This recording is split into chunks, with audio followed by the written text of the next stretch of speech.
ഓരോ യാത്രകളും ഓരോ പാഠപുസ്തകങ്ങൾ പോലെയാണ്.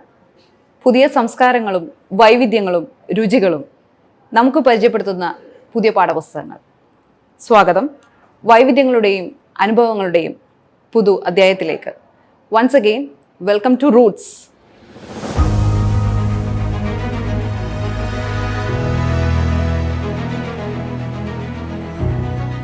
ഇന്ന് നമ്മുടെ റൂട്ട്സിലെ നമ്മൾ ഡിസ്കസ് ചെയ്യുന്ന രാജ്യം ടർക്കിയാണ്. മലയാളികൾ അതിനെ തുർക്കി എന്ന് പറയും.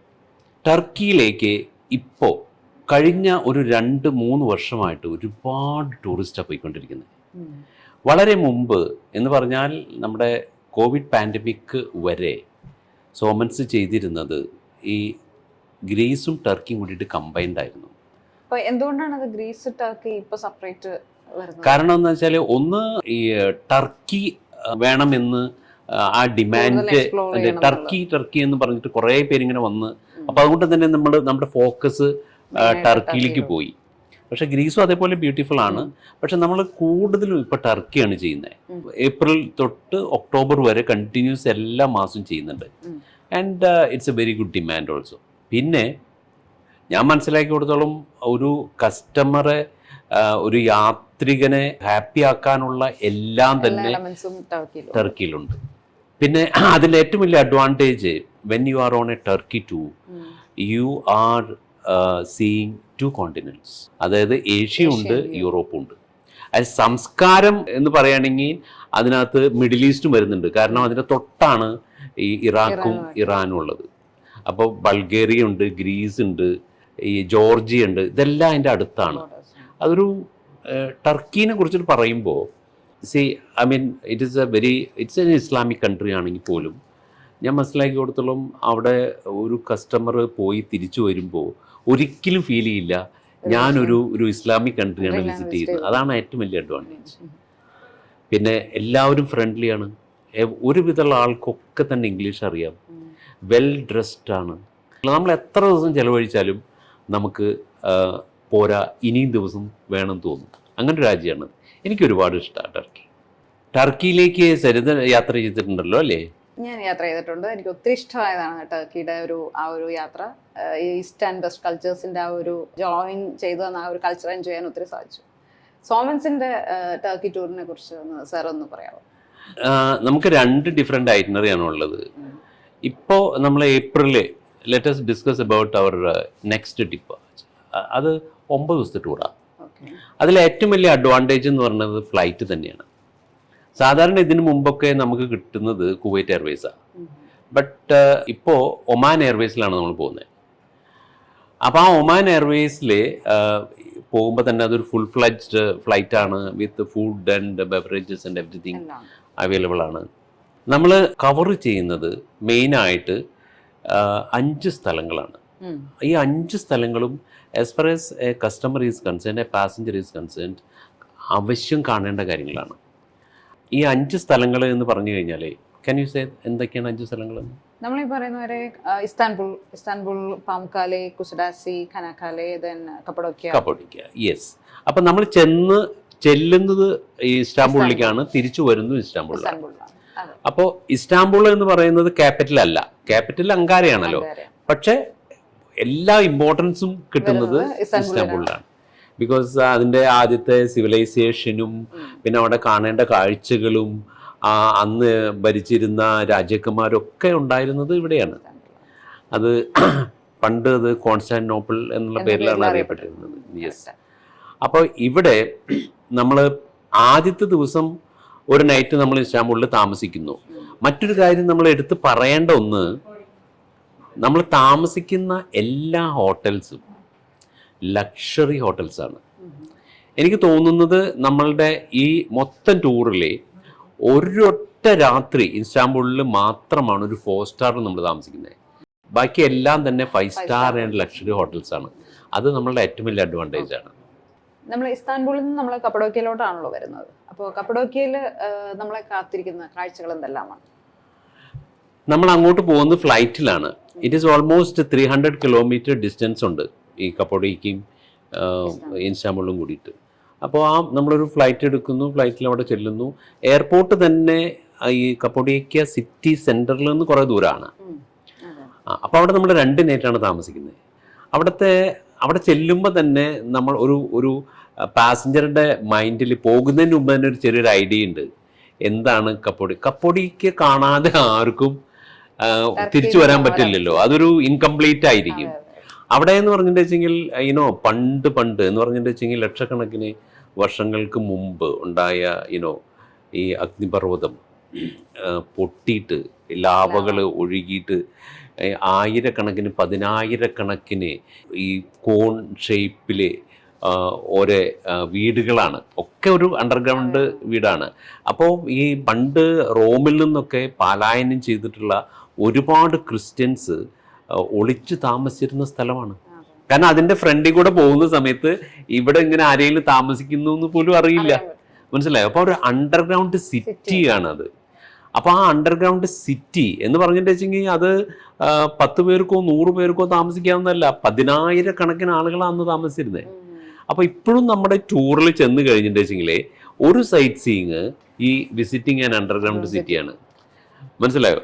അപ്പോൾ ആ അണ്ടർഗ്രൗണ്ട് സിറ്റി എന്ന് പറഞ്ഞാൽ എന്ത് തന്നെയായാലും നമ്മളൊരു സാധാരണ ഒരു വീട്ടിലേക്ക് പോകുന്ന പോലെയല്ല, അത് അവിടെ കുനിഞ്ഞ് ആണ് നടക്കണം. പക്ഷെ അവിടെ ഒരു സിവിലൈസേഷൻ താമസിച്ചിരുന്നു, മനസ്സിലായോ? അതൊരു വലിയൊരു ഒരു അനുഭവമാണ്. Yes yes. അതുപോലെ തന്നെ മറ്റൊന്ന് ഒരു അണ്ടർഗ്രൗണ്ട് ചേർച്ച് ഉണ്ട്. അത് എവരി സൺഡേ അവിടെ മാസ് നടക്കാറുണ്ട്. അതായത് നമ്മളൊരു ഏതൊരു പള്ളിയിലേക്ക് പോകുന്ന അതേ അനുഭവമാണ് നമുക്ക് തിരിച്ചു കിട്ടുന്നത്. But it is N underground.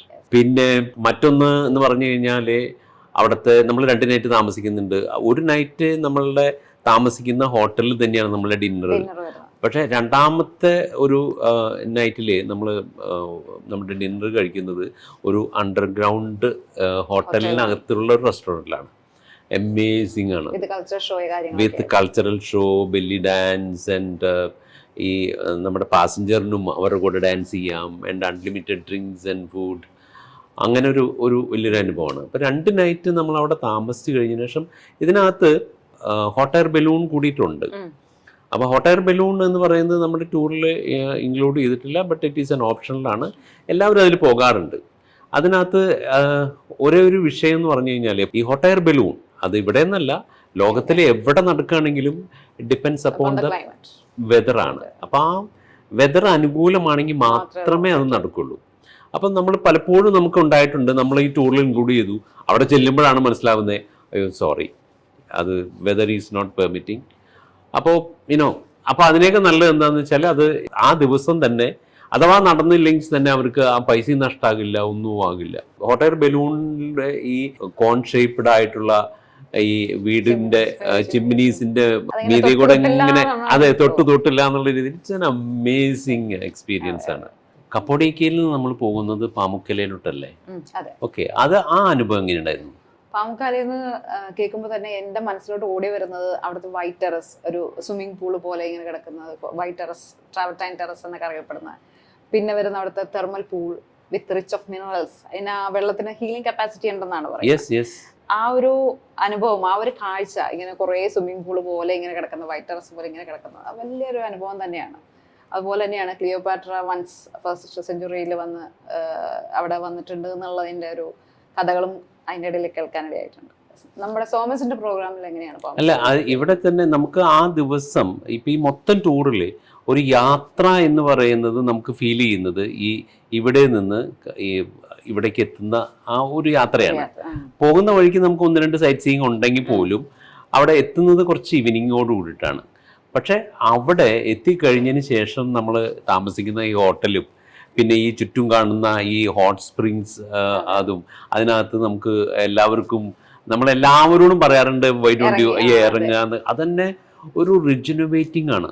അതായത് നമ്മൾ എത്ര തന്നെ നമുക്കൊരു ക്ഷീണം തോന്നിയാൽ പോലും ഈ ഹോട്ട് സ്പ്രിങ് ഇതിനകത്ത് പോയി ഒന്ന് കുളിക്കുക എന്നൊക്കെ പറഞ്ഞു കഴിഞ്ഞാല് അതൊരു നമുക്ക് എത്ര യൂറോപ്പ് പോയാൽ കിട്ടുമോ, അമേരിക്ക പോയാൽ കിട്ടുമോ, എവിടെ പോയാലും കിട്ടുമോ, അങ്ങനെ ഒരു അനുഭവമാണിത്. എന്ന് പറഞ്ഞാൽ ആ ടർക്കി എല്ലാം കൊണ്ടും എല്ലാവരെയും ഹാപ്പി ആക്കുകയാണ്. മനസ്സിലായി. പിന്നെ അത് മാത്രമല്ല, ഈ സ്ഥലം യുനെസ്കോ വേൾഡ് ഹെറിറ്റേജ് ആണ്. രജിസ്റ്റർഡ് ആണ്. ഇപ്പം നമ്മുടെ ഈ കഴിഞ്ഞ ഈ കപ്പോഡിയക്ക് ഈ യുനെസ്കോ വേൾഡ് ഹെറിറ്റേജ് ആണ്. അതെ, അതെ. ഇതും ആണ്. ഒരുപാട് യുനെസ്കോ വേൾഡ് ഹെറിറ്റേജ് സൈറ്റ്സ് ഉള്ള ഒരു രാജ്യമാണ് ഇപ്പോഴാണ് ടർക്കി. ടർക്കി. അതിൽ ഒരുപാട് നമ്മൾ ടച്ച് ചെയ്യുന്നുണ്ട്. പാമുക്കാലയിൽ നിന്ന് പിന്നെ എങ്ങോട്ടാണ് നമ്മുടെ യാത്ര? അവിടെ നമ്മൾ പോകുന്നത് കുസാഡാസിയിലേക്കാണ്. അവിടെ നമ്മൾ ഒരു ഹോൾ ഡേ നമുക്ക് കിട്ടുന്നുണ്ട്. അത് ഈ എഫീസസ് എന്ന് പറഞ്ഞിട്ടുള്ള ഓൾഡ് മസ്റ്റായിട്ട് കാണേണ്ട ബ്യൂട്ടിഫുൾ ആയിട്ടുള്ള സിറ്റിയാണ്. അവിടെ നമുക്ക് കുറച്ച് നടക്കാനുണ്ട്. ഒരു മാക്സിമം ഒരു കിലോമീറ്റർ. ആ 1 കിലോമീറ്റർ വർത്താണ്. അവിടെ ഈ പണ്ട് കാലത്തെ ഒരു 50,000-ഓളം പേരെ ഇരിക്കാൻ പറ്റുന്ന കപ്പാസിറ്റിയുള്ള ഒരു തിയേറ്റർ ഉണ്ട്. And there is A beautiful library ഉണ്ട്. ഐ മീൻ 10,000-കണക്കിന് ബുക്സ് ഉള്ള ലൈബ്രറി ഉണ്ട്. പിന്നെ മാർക്കറ്റ് ഉണ്ട്. അവരുടെ പഴയ അന്നത്തെ ആ സിവിലൈസേഷൻ്റെ കുറേ റൂയിൻസ് നമുക്ക് കാണാൻ പറ്റും. ഇതെല്ലാം കൂടാതെ ഇതിനേക്കാളും ഏറ്റവും കൂടുതൽ ഇമ്പോർട്ടൻസ് ഈ ഒരു കുസാഡാസി എന്ന് പറഞ്ഞു കഴിഞ്ഞാൽ ആളുകളുടെ മനസ്സിലേക്ക് വരുന്നത് ഹൗസ് ഓഫ് വെർജിൻ മേരിയാണ്. അത് കാണാതെ വരിക, ബാക്കി എന്ത് കണ്ടില്ലെങ്കിലും കുഴപ്പമില്ല, അത് കാണാതെ വരിക എന്ന് പറഞ്ഞാൽ ഭയങ്കര നഷ്ടമായിട്ടാണ് നമുക്ക്. അപ്പോൾ ഇത് I mean after the crucifixion of Jesus, മനസ്സിലായി, വെർജിൻ മേരി അത്രയും ദൂരം യാത്ര ചെയ്ത് ഇവിടെ വന്ന് ഇവിടെ താമസിച്ചു. ആ താമസിച്ച വീടിൻ്റെ പേരാണ് ഹൗസ് ഓഫ് വെർജിൻ മേരി. അവർ 8 വർഷം താമസിച്ചു എന്നാണ് പറയുന്നത്. ആ സ്ഥലത്തിന് ഒരുപാട് ഇമ്പോർട്ടൻസ് ആയത് ജോൺ പോൾ II പോപ്പ് ആ സ്ഥലം വിസിറ്റ് ചെയ്തു. അവിടെ കുറേ സമയം ചെലവഴിച്ചു. അപ്പോൾ എവിടെയൊക്കെ പോപ്പ് വിസിറ്റ് ചെയ്തോ ആ സ്ഥലം പെട്ടെന്ന് അത് ഫേമസ് ആകുകയാണ് ചെയ്യുന്നത്. അപ്പോൾ this Kusadasi is famous for not only the old civilisation but this house of Virgin Mary too. ഇതെല്ലാം നമ്മൾ കവർ ചെയ്യുന്നുണ്ട്. ആൻഡ് ഇവിടെയും നമ്മൾ I mean we are staying in a 5-star hotel and it's a very nice. നമ്മൾ Pamukkale പറഞ്ഞു, നമ്മൾ virgin മേരിയുടെ ഹൗസിനെ കുറിച്ച് സംസാരിച്ചു, അതുപോലെ തന്നെ എഫെസസിനെ കുറിച്ച് സംസാരിച്ചു. ഇനി ടർക്കി എന്ന് പറയുമ്പോൾ നമ്മുടെ മനസ്സിലോട്ട് ഓടി വരുന്ന മറ്റൊരു അട്രാക്ഷനാണ് ഈ ട്രോജൻ ഹോഴ്സ്. എന്താണ് അതിൻ്റെ പിന്നിലെ കഥ? എവിടെയാണ് നമുക്കത് കാണാൻ സാധിക്കുന്നത്? ഇവിടെ നിന്ന് നമ്മൾ പോകുന്നത് ചാനക്കാലേക്കാണ്. അവിടെ ചാനക്കാല എന്ന് പറയുമ്പോൾ തന്നെ നമ്മുടെ മനസ്സിലേക്ക് ഏറ്റവും ആദ്യം കടന്നു വരുന്നത് ഈ ട്രോജൻ ഹോഴ്സാണ്. ആ ട്രോജൻ ഹോഴ്സ് എന്ന് പറയുന്നത് ഇറ്റ്സ് എ ഹ്യൂജ് വൺ ആണ്, മെയ്ഡ് ഔട്ട് ഓഫ് വുഡാണ് ഓഫ് കോഴ്സ്. അതിൻ്റെ പേരിൽ ഒരു വലിയൊരു മൂവി തന്നെ ഉണ്ടാക്കിയിട്ടുണ്ട്. ട്രോയ് എന്നാണ് അതിന് പേര്. വാർണർ ബ്രദേഴ്സാണ് അത് ഉണ്ടാക്കിയത്. മനസ്സിലായോ? അത് ആ ഫിലിം ഉണ്ടാക്കാനുള്ള കാരണം തന്നെ ആ ട്രോജൻ ഹോഴ്സ് എത്രമാത്രം ഇമ്പോർട്ടൻ്റ് ആയി ഫേമസ് ആയി എന്നുള്ളതാണ്. It's really happened. ബട്ട് എന്ന് പറഞ്ഞു കഴിഞ്ഞാൽ ഒരു 3500 വർഷങ്ങൾക്ക് മുമ്പ് നടന്ന ഒരു അബ്ഡക്ഷൻ്റെ പേരില്ലേ, മനസ്സിലായോ? അതായത് ഒരു ഗ്രീക്ക് ദേവതയെ ഒരു ട്രോയിലുള്ള ഒരു പ്രിൻസ്, അദ്ദേഹത്തിൻ്റെ പേര് പാരീസ് എന്നായിരുന്നു, അബ്ഡക്റ്റ് ചെയ്തു. അതിൻ്റെ പേരിൽ നടന്നൊരു യുദ്ധം, മനസ്സിലായോ? ആ യുദ്ധത്തിൽ കുറേ അധികം ഓൾമോസ്റ്റ് ഗ്രീക്ക് ആ യുദ്ധം തോൽക്കുകയാണ്. പക്ഷെ അവിടെ ഒരുപാട് സോൾജേഴ്സ്, അവിടെ ഉണ്ടായിരുന്ന ഈ ട്രോജൻ ഹോഴ്സ്, ഈ മരം കൊണ്ടുണ്ടാക്കിയിട്ടുള്ള ആ ഹോഴ്സിനകത്ത് ഒരുപാട് പടയാളികൾ ഒളിച്ചു നിന്നു എന്നതാണ്. മനസ്സിലായോ? അപ്പോൾ യുദ്ധം അവസാനിച്ചു എന്നുള്ളൊരു ഘട്ടത്തിൽ എല്ലാവരും സെറ്റിൽഡ് ആയ സമയത്ത് കുറേയധികം പേര് ആ ഒളിച്ചു നിന്നവരൊക്കെ പുറത്തു വന്നു കഴിഞ്ഞതിന് ശേഷം അവിടെയുള്ള ഈ ട്രോയ് നഗരത്തിലുള്ള ബാക്കി അവശേഷിക്കുന്ന എല്ലാവരെയും കൊന്നൊടുക്കി കഴിഞ്ഞതിന് ശേഷം ഈ അബ്ഡക്റ്റ് ചെയ്തിട്ടുള്ള ഇവരെയും കൊണ്ട് തിരിച്ചു പോവുകയാണ്. വളരെ ഫേമസ് ആയിട്ടുള്ള ഒന്നായി. അതിൻ്റെ പേരിലാണ് ഈ ട്രോജൻ ഹോഴ്സ്. അപ്പം നമ്മൾ അവിടെ ചെല്ലുമ്പോൾ ഈ ട്രോജൻ ഹോഴ്സ് അത് എല്ലാവർക്കും കാണാൻ പറ്റുന്ന വിധത്തിൽ വലിയൊരു ഗ്രൗണ്ടിൽ ഇറ്റ്സ് എ ഹ്യൂജ് വൺ ഇങ്ങനെ നിൽക്കുകയാണ്. മനസ്സിലായോ? അത് നമ്മൾ വിസിറ്റ് ചെയ്യുന്നുണ്ട്. ബട്ട് ഇത് എങ്ങനെയാണ് ഇത് വന്നതെന്ന് വെച്ചാൽ വാർണർ ബ്രദേഴ്സ് ഈ സംഗതി ഫിലിമിന് വേണ്ടി ഉണ്ടാക്കി കഴിഞ്ഞതിന് ശേഷം ഈ ട്രോയ് നഗരത്തേക്ക് അത് അവർ ഗിഫ്റ്റ് ചെയ്തു. മനസ്സിലായി? അവരുണ്ടാക്കിയതല്ല, ഇറ്റ്സ് വാർണർ ബ്രദേഴ്സ് ഉണ്ടാക്കിയതാണ് ഫിലിമിന് വേണ്ടിയിട്ട്. അത് നമ്മൾ കാണുന്നു. ഇങ്ങോട്ട് പോകുന്ന വഴിക്ക് ഒരു suspension bridge, it's a very long one, pretty long one. അത് 2015 ഉണ്ടാക്കിയതാണ്. ആ ബ്രിഡ്ജ് കൂടിയാണ് നമ്മൾ ഇങ്ങോട്ട് വരുന്നത്. മനസ്സിലായത്? കാണേണ്ട സംഭവമാണ്. പിന്നെ അവിടെ എത്തിക്കഴിഞ്ഞതിന് ശേഷം ആ സിറ്റി നമ്മൾ മുഴുവൻ കാണുന്നുണ്ട്. അതൊരു പോർട്ടാണ്. ആൻഡ് ഒരുപാട് ഷോപ്പിംഗ് ഉണ്ട്, അതിനകത്തൊരു ബീച്ചുണ്ട്. ഇതൊക്കെ നമ്മൾ എൻജോയ് ചെയ്ത് കഴിഞ്ഞതിന് ശേഷമാണ് നമ്മൾ അടുത്ത നമ്മുടെ ഡെസ്റ്റിനേഷൻ ആയിട്ടുള്ള ഇസ്താംബുളിലേക്ക് പോകുന്നത്. ഇസ്താംബുളിൽ എന്ന് പറഞ്ഞു കഴിഞ്ഞിട്ട് വെച്ചെങ്കിൽ you know it's a very beautiful. എന്തെല്ലാം ആണ് നമുക്കവിടെ കാണാനുള്ളത് മനസ്സിലായി. ഇവിടെയാണ് നമുക്ക് ആ 2 കോണ്ടിനെൻസിനെ നമുക്ക് ശരിക്കും മനസ്സിലാക്കാൻ പറ്റുന്നത്. 2 കോണ്ടിനെന്റ് എന്ന് പറയുമ്പോൾ ഏഷ്യ ആൻഡ് യൂറോപ്പ് അല്ലേ? ഏഷ്യ ആൻഡ് യൂറോപ്പ്, മനസ്സിലായോ? അതിൻ്റെ മീതി കൂടെ ഒരു 3 ബ്രിഡ്ജുണ്ട്. It's a very beautiful bridge.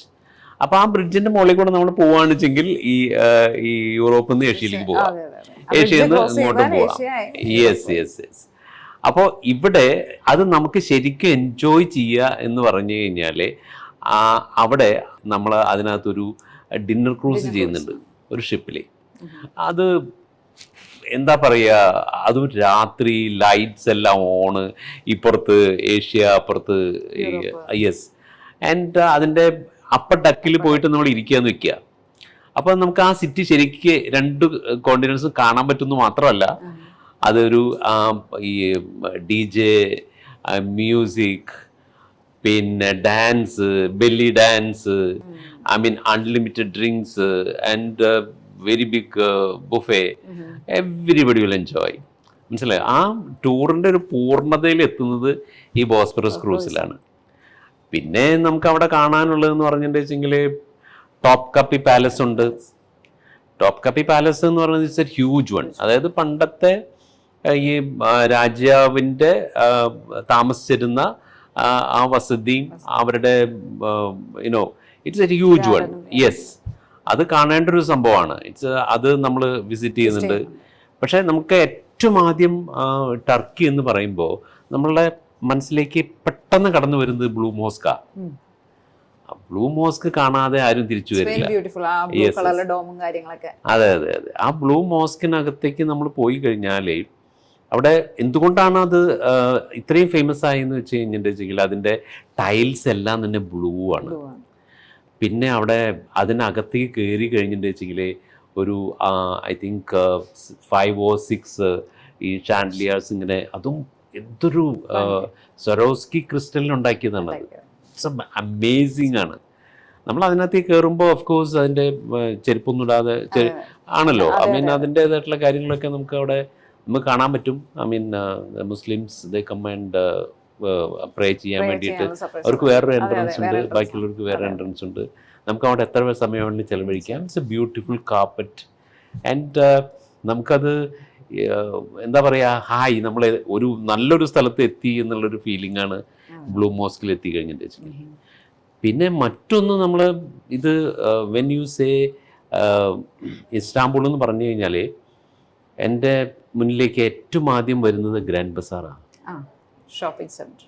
Yes, അത് ഈ ലോകത്തിലെ ഏറ്റവും ആദ്യമായിട്ട് ഒരു കവേർഡ് ഈ ഷോപ്പിംഗ് എന്ന് പറയുന്നത് ഏറ്റവും ആദ്യം ഉണ്ടായത് ഇവിടെയാണ്. അതായത് അതിനകത്ത് 4000 ഷോപ്സാണ്.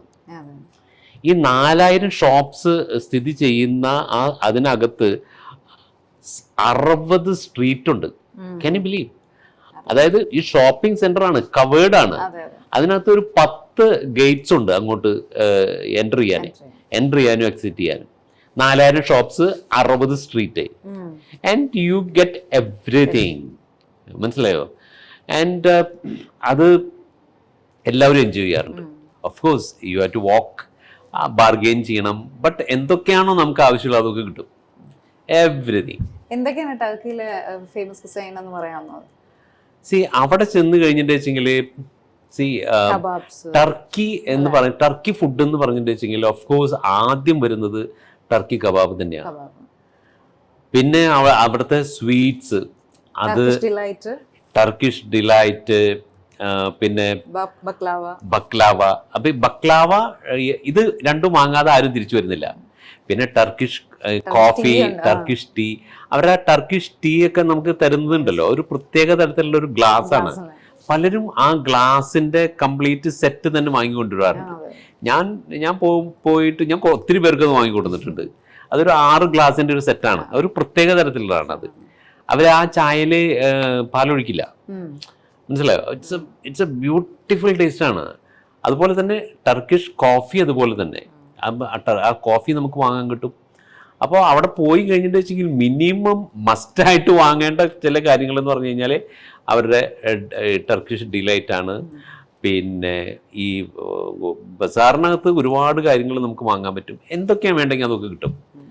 ആൻഡ് തിരിച്ചു വരുന്ന സമയത്ത് ഏതൊരു പാസഞ്ചറും അവർക്ക് ഇപ്പോൾ ഈ ഒമാൻ എയർവേസിലാണ് പോകുന്നത് വെച്ചെങ്കിൽ 30 കിലോ ഐ മീൻ അത് അവർക്ക് വാങ്ങിക്കൊണ്ടുവരാം. അപ്പോൾ നമ്മൾ ഏറ്റവും അവസാനത്തെ സിറ്റി ഇസ്താംബുൾ ആയതുകൊണ്ട് തന്നെ അവിടുന്ന് ഷോപ്പിംഗ് ചെയ്ത് രാത്രിയാണ് നമുക്ക് ഫ്ലൈറ്റ് വരുന്നത്. ആൻഡ് ഫുഡിനെ കുറിച്ച് പറയാതിരിക്കാൻ പറ്റില്ല. നമ്മൾ താമസിക്കുന്ന ഹോട്ടൽസിലാണ് മിക്ക ഫുഡും രാത്രി. ഈ ഇസ്താംബുളിൽ മാത്രമാണ് നമ്മൾ ഈ റെസ്റ്റോറൻറ്റിൽ പോയി കഴിക്കുന്നത്. ബാക്കി ഓൾമോസ്റ്റ് എല്ലാ ഹോട്ടലിൽ വെച്ചിട്ടാണ് നമ്മുടെ ഫുഡ്. മനസ്സിലായി? അത് തന്നെ ആളുകളെ ഒരുപാട് ഹാപ്പി ആക്കുന്നതാണ്. അപ്പൊ ഈ ടൂറ് എപ്പോഴും ഇതിനകത്ത് അവരുടെ കറൻസി ലിറയാണ്. ആൻഡ് അവിടെ നിന്ന് ടർക്കിഷ് ലിറ. അവിടേക്ക് നമ്മൾ പോയി കഴിഞ്ഞിട്ട് വെച്ചെങ്കിൽ ഇപ്പം ഈ ഒരു മണി എക്സ്ചേഞ്ചിനൊന്നും ഒരു വിഷയമല്ല. എല്ലാ സ്ഥലത്തും ഈ മണി എക്സ്ചേഞ്ച് ഉണ്ട്. ഈ ഷോപ്സൊക്കെ 24 hours. നമ്മൾ രാവിലെ അവിടെ നിന്ന് 4 മണിക്ക് എഴുന്നേറ്റ് പോയാലും അവിടെ ഷോപ്സ് ഓപ്പൺ ആണ്. 5 മണിക്ക് 6 മണിക്ക് പോയാലും അതാണ്. യെസ്. ആൻഡ് വളരെ സേഫ് ആണ്. ഏത് സമയത്ത് വേണമെങ്കിലും പോവാം. ഇസ്താംബുൾ സിറ്റി എന്ന് പറയുമ്പോൾ തന്നെ അത് നമുക്ക് നടന്ന് കാണേണ്ട ഒരു സംഭവമാണ്. അപ്പം നമുക്ക് ഈ കാണുന്ന ചില സൈറ്റ് സീയിങ്ങിനൊക്കെ നമ്മൾ ഗ്രൂപ്പായിട്ട് പോകുന്നുണ്ട് വെച്ചെങ്കിലും ഒത്തിരി പണ്ടത്തെ സ്ട്രീറ്റാണത്. ഓട്ടോമൊബൈൽ എംപയർ ഉണ്ടാക്കിയ ആ സ്ട്രീറ്റൊക്കെ വളരെ ചെറിയ ചെറിയ സ്ട്രീറ്റുകളാണ്. പലതിലും കൂടി ഒന്നും വലിയ ബസ്സൊന്നും പോകില്ല, കാർ മാത്രമേ പോവുള്ളൂ. അപ്പോൾ നടന്ന് കാണേണ്ട ഒരു സംഭവമാണ്. അപ്പോൾ തിരിച്ചു വരുന്ന സമയത്ത് ആളുകൾ താങ്ക് യു, ഒരു ടർക്കിഷ് വിരുന്നിന് നന്ദി എന്ന് തന്നെ പറയും. ഗ്രാൻഡ് ബസാറിൽ നിന്ന് സാർ എന്താണ് പേഴ്സണലായിട്ട് ഇഷ്ടപ്പെട്ട് വാങ്ങിച്ചത്? ഗ്രാൻഡ് ബസാറിൽ നിന്ന് അല്ലാതെ തന്നെ കുറേ സ്ഥലങ്ങളുണ്ടല്ലോ. ഇപ്പം ഞാൻ അവിടേക്ക് എന്ത് തന്നെയായാലും ഒരു 15-20 times ഞാൻ പോയിട്ടുണ്ട്. അപ്പോൾ അവിടെ ചെന്ന് ഗ്രാൻഡ് ബസാറിൽ ചെന്നപ്പോൾ അവിടെ ഗ്രാൻഡ് ബസാറിൻ്റെ അതിൻ്റെ ഏറ്റവും 10ാമത്തെ ഗേറ്റിൻ്റെ ബാക്കിൽ നോക്കുമ്പോൾ ഉണ്ട് 10,000 ബുക്സ് ഇങ്ങനെ വെച്ചിരിക്കുക. മനസ്സിലായോ? എൻ്റെ മോൾക്ക് ബുക്സ് ഒരുപാട് ഇഷ്ടമാണ്. ദെൻ ഞാൻ അവിടെ ചെന്നിട്ട് ഒരു അരമണിക്കൂർ കൊണ്ട് 5-10 ബുക്സ് എടുത്തു. മനസ്സിലായോ? അതും നമുക്ക് എന്താ പറയുക, ഒരു ചായ കുടിക്കുന്ന പൈസക്കൊക്കെയാണ് നമുക്ക് ബുക്സ് കിട്ടുന്നത്. മനസ്സിലായോ? ആൻഡ് എന്ത് വാങ്ങുവാണെങ്കിലും നമുക്ക് ബാർഗെയിൻ ചെയ്യാം.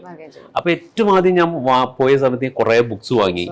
പിന്നെ ഈ നമ്മുടെ വീടിനകത്ത് ഒരു പ്രത്യേക തരത്തിലുള്ള ഡിസൈൻ ചെയ്തിട്ടുള്ള ലൈറ്റ്സ്, മനസ്സിലായോ? അത് ഈ 3, 4, 5, 6 ഇങ്ങനെ തൂങ്ങിക്കിടക്കുന്ന ഈ ലൈറ്റ്സ് കണ്ടിട്ടില്ല, എന്താ അതിന് പറയുക? ഞാനത് കുറെ അവിടെ നിന്ന് വാങ്ങി. മനസ്സിലായോ? ഞാൻ ആദ്യം വാങ്ങിയ കാര്യങ്ങളൊക്കെയാണ് പറയുന്നത്. പിന്നെ ഈ ടർക്കിഷ് ടീയുടെ കപ്സ് 6 സെറ്റിന്റെ അത് ഞാൻ വാങ്ങി. പിന്നെ ഈ അവിടുത്തെ സ്വീറ്റ്സും കാര്യങ്ങളും സ്റ്റാഫിന് കൊടുക്കാൻ വേണ്ടിയിട്ടും ഒക്കെ തന്നെ വാങ്ങി. പിന്നെ നമ്മൾ സാധാരണ ഈ ഡേറ്റ്സ് ഒക്കെ ദുബായ് പോയാലാണ് വാങ്ങുക.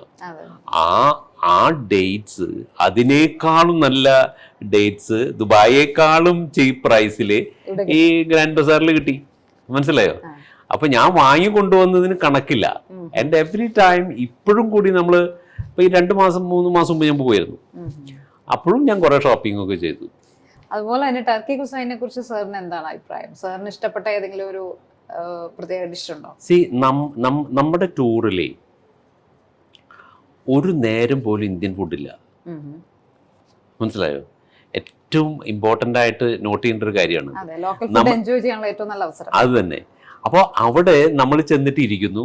അവിടെ ചെന്നിരുന്ന് ഇപ്പൊ ഈ പല ഹോട്ടൽസിലും ബുഫേ ആണെന്ന് വെച്ചെങ്കിൽ നമുക്ക് ഓരോരുത്തർക്ക് പോയിട്ട് ഇഷ്ടമുള്ളത് എടുക്കാമല്ലോ. ബട്ട് ഞാൻ റെസ്റ്റോറൻറ്റ് കാര്യം പറയുന്നത്. അപ്പോൾ റെസ്റ്റോറൻറ്റിൽ നമ്മൾ ഒരു ടേബിളിൽ ഇരിക്കുന്നു. അപ്പോൾ ആ ടേബിളിൽ അവര് വന്ന് ഓരോരോ ഐറ്റംസുമായിട്ട് സേവ് ചെയ്യുക. മനസ്സിലായോ?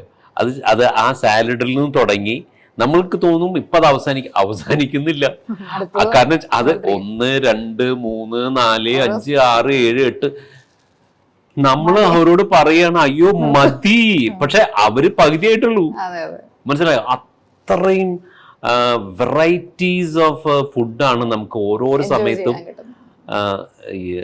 നമുക്ക് ചെയ്യാൻ പറ്റുന്നത്. And Turkish food is everybody, even ഒരു വെജിറ്റേറിയൻസ് ഉണ്ടെന്ന് തന്നെ വെക്കുക. ഞാൻ പറഞ്ഞു ഇന്ത്യൻ ഫുഡല്ല നമ്മൾ കൊടുക്കുന്നത്, എല്ലാം ലോക്കലാണെന്ന് ഞാൻ പറഞ്ഞല്ലോ. പക്ഷെ ഈവൻ ഇപ്പൊ നമുക്കൊരു വെജിറ്റേറിയൻസ് കുറച്ച് പേരുണ്ട് വെച്ചെങ്കിൽ ആ വെജിറ്റേറിയൻസ് നമ്മൾ സെപ്പറേറ്റ് ആയിട്ട് ഇരുത്തും.